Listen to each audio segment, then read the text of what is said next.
Polisi telah mengamankan pengemudi mobil Mercedes-Benz Mercy yang menabrak pesepeda di kawasan Bundaran Hotel Indonesia, Jakarta Pusat, Jumat, tanggal 12 Maret tahun 2021 pagi. Pengemudi mobil tersebut berinisial DA.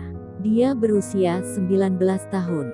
Direktur Lalu Lintas Polda Metro Jaya Kombes Sambodo Purnomo Yogo mengatakan, pengendara Mercy tersebut diamankan pada hari yang sama kecelakaan terjadi.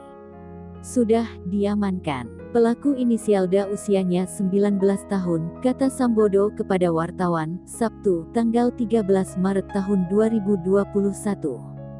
DA kemudian menjalani pemeriksaan di kantor Subdirektorat Penegakan Hukum, Subdit Gakum, Ditlantas Polda Metro Jaya, Jakarta Selatan. Pemeriksaan tersebut dilakukan polisi untuk mengetahui apakah ada unsur kriminal dalam kecelakaan itu sehingga status pengendara mobil dapat ditetapkan sebagai tersangka.